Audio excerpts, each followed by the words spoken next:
भूतेश्वराच्या यात्रेनिमित्त मनापासून शुभेच्छा, सगळ्यांचं मनापासून स्वागत। आज अतिशय आनंदाचा दिवस आपल्या सगळ्यांच्या आयुष्यातला आहे। दरवर्षीप्रमाणे याही वर्षी मोठ्या उत्साह जल्लोषामध्ये आपल्या भूतेश्वराची यात्रा होती आहे आणि पंचक्रोशीतले नाही तर सगळीकडचे लोक इकडे उपस्थित राहतात। आज भरत गोगावले आहेत, कलेक्टर, एसपी, सगळे प्रकाश आहे, सगळेजण उपस्थित इकडे आहेत आणि त्या सगळ्यांना मनापासून मी शुभेच्छा देतो। खरं म्हणजे गणेश मगाशी तुम्ही सांगितलं आणि उत्तेकरांनी मंदिराचे जे काही मुद्दे आलेले आहेत हे काही काळजी करू नका, मंदिराचं काम आपलं पहिलं लगेच चालू करू नको आपण, त्यामुळे कुठल्याही काही अडचण इथे येणार नाही। जी अडचण आहे ती दूर सगळ्या गोष्टी होऊन जातील आणि मंदिर निर्माण याला आपण प्राधान्य देतोय। मंदिराला लवकरात लवकर चांगलं आपण भव्य दिव्य असं मंदिर इथं उभं करू। त्याचबरोबर जिथे ज्या ज्या काही सोयी सुविधा पाहिजेत या सोयी सुविधासाठी पण आपण पैशाची तरतूद करून ठेवलेली आहे, त्यामुळे कुठलीही काळजी नसावी, चिंता परंतु किंतु काही ठेवू कामा नाही।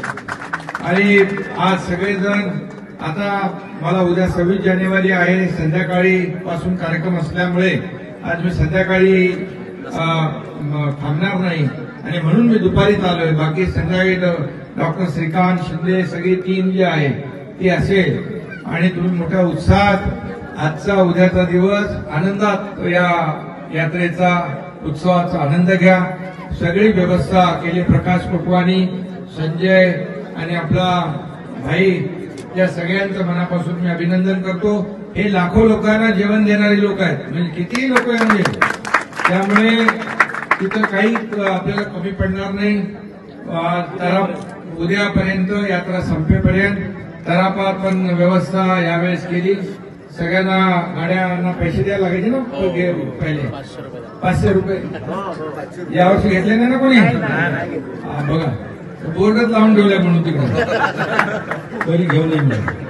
तर एक आहे। दुसरं आपण पूर्ण इकडचं डेव्हलपमेंट करतोय, पुढच्या वर्षी तर पूलच चालू होईल, त्यामुळे आपल्याला काहीच अडचण राहणार नाही। आणि रोपवे आपण करतोय आपला तो काय तिथलं तारांगण, तापोळा आणि भूतेश्वर असं एक रोपवेचं प्लॅनिंग चालू आहे। म्हणजे आपल्याला नवीन एक काहीतरी पाहायला मिळेल। आपण बाहेर जातो ना बघायला काश्मीरला वगैरे, तसं आपल्याला इथं ते आपल्याला करायचं आहे। दुसरं बाकी तर रस्ते कलेक्टर इकडे आहेत, सगळे रस्ते गावागावात जोडायचं काम चालू आहे। आणखी काही राहिले तेही आपण जोडू। त्याचबरोबर मोठ्या प्रमाणावर इकडे कनेक्टिव्हिटी आपण करतोय।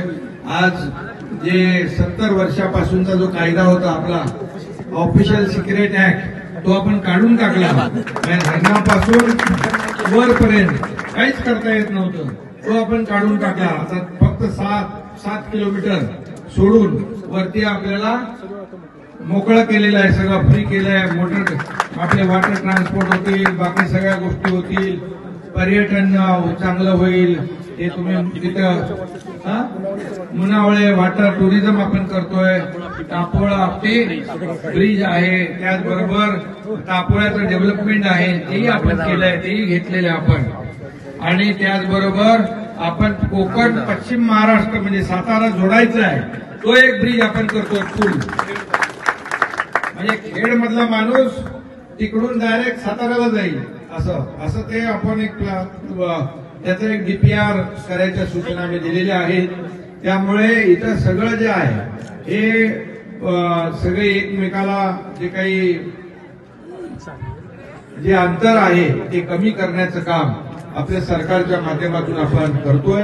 बाकी मोठ्या प्रमाणावर इकडे आपण रेशीम उद्योग, टसर रेशीम त्याचं क्लस्टर करायच्या सूचना मी कलेक्टर आणि संबंधित अधिकाऱ्यांना दिल्यात। त्याच्यातून देखील मोठ्या प्रमाणावर आपल्या इथल्या स्थानिक लोकांना रोजगार मिळणार आहे। त्याचबरोबर बांबू लागवड आपण केली, 7 लाख रुपये हेक्टर आपण अनुदान देतो त्याला, आणि ती योजना पण आपण या ठिकाणी चालू केलेली आहे। स्थानिक लोकांना पूर्णपणे रोजगार इथंच होमस्टेचं पण करतोय ना आपण, होमस्टे पर्यटनचा जो आपला आराखडा आहे त्याच्यातून देखील मोठ्या प्रमाणावर आपल्या इथल्या स्थानिक लोकांना रोजगार मिळणार आहे। त्याचबरोबर बांबू लागवड आपण केले 7 लाख रुपये हेक्टर आपण अनुदान देतो त्याला, आणि ती योजना पण आपण या ठिकाणी चालू केलेली आहे। म्हणजे स्थानिक लोकांना पूर्णपणे रोजगार इथंच होमस्टेचं पण करतोय ना आपण, होमस्टे पर्यटनचा जो आपला आराखडा आहे केंद्र सरकारकडे पाठवलाय, लोक तिकडून मान्यता येईल आणि होमस्टे सारखं जे पर्यटन ज्या मोठ्या प्रमाणावर इथं ज्याला निसर्ग आहे, नदी आहे, डोंगर आहे, सगळं आहे, वातावरण आहे, त्यामुळे इथं जेवढं काही करता येईल कलेक्टर साहेबांना मी सांगितलंय, आमच्या इथला स्थानिक तरुण नोकरी करता बाहेर जाता कामा नये, तो गेलेला वापस आला पाहिजे आणि आपल्या घरी आई वडिलांची सेवा करत आपलं कुटुंब चालवलं पाहिजे, अशी आपली भूमिका आहे।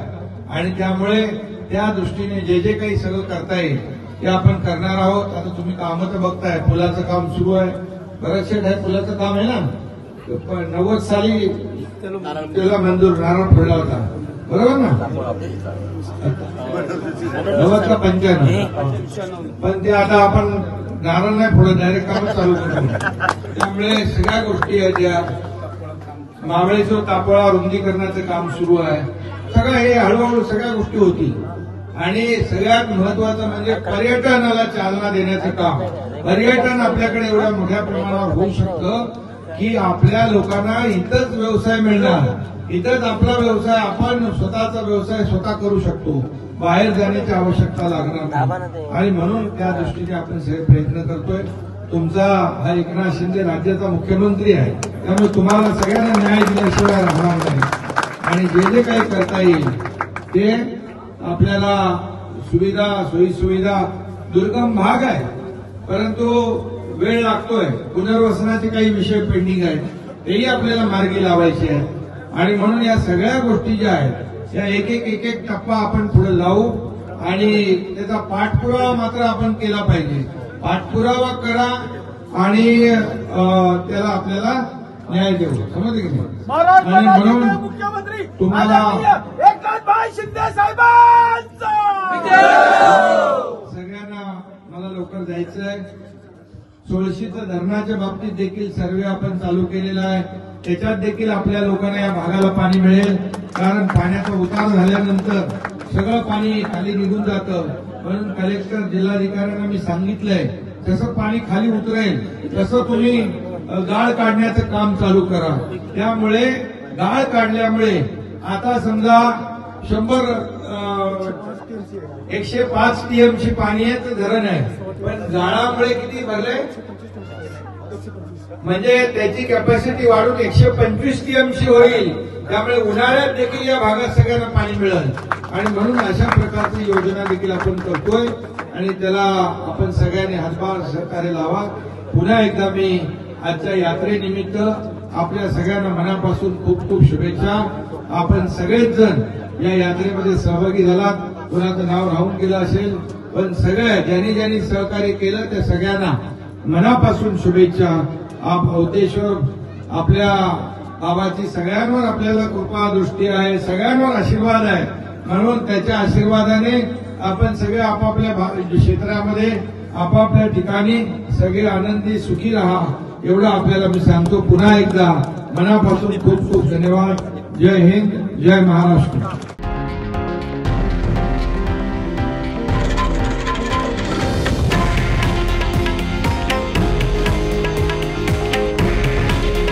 हे आहे देशातील नंबर 1 न्यूज नेटवर्क आणि आपण पाहत आहात TV9 मराठी।